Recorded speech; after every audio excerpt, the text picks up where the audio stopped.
আসসালামু আলাইকুম দর্শক, জামিলুর রহমান আপনাদের স্বাগত জানাচ্ছি। টি-20 বিশ্বকাপে আজ একটি ম্যাচ রয়েছে। সন্ধ্যে ৭টা ৩০ অনুষ্ঠিত হবে জিম্বাবুয়ে এবং ওয়েস্ট ইন্ডিজের মধ্যে।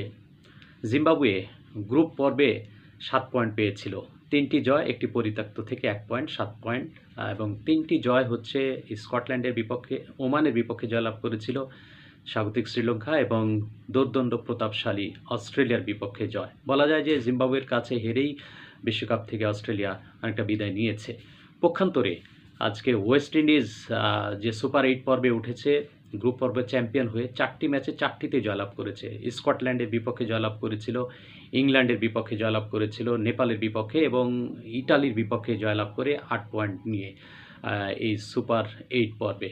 ওয়েস্ট ইন্ডিজ তো বিশ্ব চ্যাম্পিয়ন দল, দুবার টি-20 বিশ্বকাপে চ্যাম্পিয়ন হয়েছে। জিম্বাবুয়ে সেভাবে আসলে তুলনামূলক কোনো কিছু অর্জন নেই তাদের টি-20 ওয়ার্ল্ড কাপে, কিন্তু এবারে জিম্বাবুয়েকে অন্যরকম মনে হচ্ছে। গ্রুপ পর্বে শ্রীলঙ্কা, অস্ট্রেলিয়ার বিপক্ষে জয়, নতুন শুরু মনে হচ্ছে জিম্বাবুয়ে। কিন্তু জিম্বাবুয়ে সেই পারফরম্যান্স বা মোমেন্টাম আজকে ক্যারি করতে পারবে কিনা, যদি ক্যারি করতে পারে তাহলে ওয়েস্ট ইন্ডিজের সঙ্গে আমার মনে হয় ভালো প্রতিদ্বন্দ্বিতাপূর্ণ গড়ে তুলতে পারে এবং ভালো একটা ম্যাচ আমরা দেখতে পাবো। কারণ ওয়েস্ট ইন্ডিজ দল তো প্রমাণের কিছু নেই। টি-20 ফেরিওয়ালা অনেক ক্রিকেটার রয়েছে যারা সমস্ত বিশ্ব জুড়ে চষে বেড়ান ফ্র্যাঞ্চাইজি টি-20 খেলে।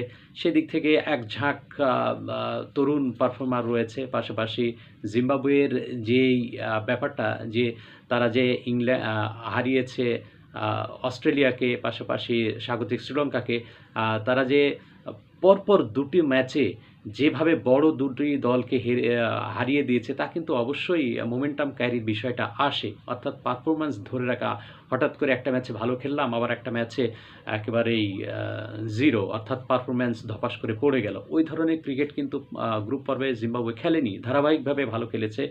ওমানকে হারিয়েছে, খুব সহজভাবেই হারিয়েছিল ওমানকে। ওমান তো প্রথমে ব্যাট করে ১০৩ রান করেছিল আর জিম্বাবুয়ে ২ উইকেট হারিয়ে অর্থাৎ ৮ উইকেটে জয়লাভ করেছে। এরপরে অস্ট্রেলিয়াকে ২৩ রানে পরাজিত করেছে, ১৬৯ রান করেই সেই রানটিকে ডিপেন্ড করেছিল। আর শ্রীলঙ্কার সঙ্গে ৬ উইকেটের জয়লাভ করেছে, অর্থাৎ ১৭৮ রান করেছিল শ্রীলঙ্কা। মজার ব্যাপার হচ্ছে সেই ১৭৮ রান চেজ করেছে জিম্বাবুয়ে, তারা ১৮২ রান করেছিল ৪ উইকেটে, অর্থাৎ ৬ উইকেটে জয়। ধারাবাহিকভাবে বেশ ভালো খেলেছে। আর আয়ারল্যান্ডের সঙ্গে ম্যাচটি তো পরিত্যক্ত হয়েছে বৃষ্টির কারণে, একটা বলও মাঠে গড়ায়নি।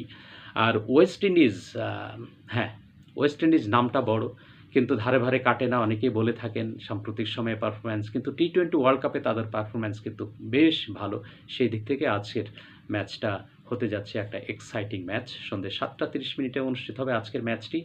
দর্শক, ভিডিওটি কেমন লাগলো? এতক্ষণ সাথে থাকার জন্য ধন্যবাদ। লাইক, কমেন্ট, শেয়ার করলে খুশি হব।